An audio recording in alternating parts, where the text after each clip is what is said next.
ഈ വദ് സുവാഹ് യൗസ് യൗക്ക് നസറിനോടൊക്കെ അങ്ങനെ ഇവിടുത്തെ ആൾക്കാർ പ്രാർത്ഥിക്കുക, ഇബ്രാഹിം നബിനോടൊക്കെ പ്രാർത്ഥിക്കുക. അപ്പോൾ നബിക്ക് അപ്പോൾ ഇവരോടൊന്നും പ്രാർത്ഥിക്കാൻ പാടില്ല. ആരോടും നമ്മളാരോടാ പ്രാർത്ഥിക്കാൻ പാടില്ല? അള്ളാഹിനോട് മാത്രം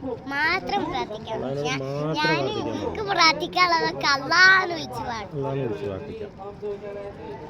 അങ്ങനെ നബിക്ക് ഇതൊന്നും ഇഷ്ടമല്ല. ഇവരിങ്ങനെ ഈ ഇബ്രാഹിം നബിനോടൊന്നും പ്രാർത്ഥിക്കുന്നത്,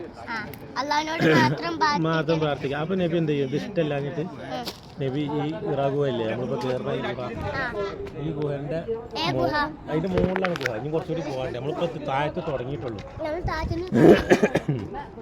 അങ്ങനെ ഈ ഗുഹന്റെ മുകൾക്ക് അങ്ങനെയൊക്കെ പോവാ. എന്നിട്ട് നമ്മളെന്ത് നബി എന്ത് ചെയ്യും? ആരും കാണാതെ മുകളിൽ പോയിരുന്ന് കണ്ട് ഇങ്ങനെ അവിടെ പോയിരുന്ന അള്ളാഹുവിനെ പറ്റിയൊക്കെ ഇങ്ങനെ ആലോചിച്ചു.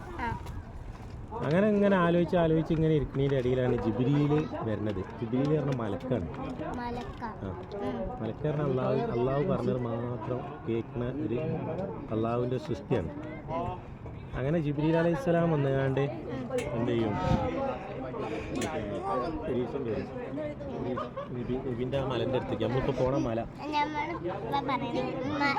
നബി നിൽക്കുന്ന സ്ഥലത്തേക്ക് മലക്ക് വരും. അവിടെ മലക്ക് വന്നുകൊണ്ടാണ് മറ്റേ സൂറത്ത്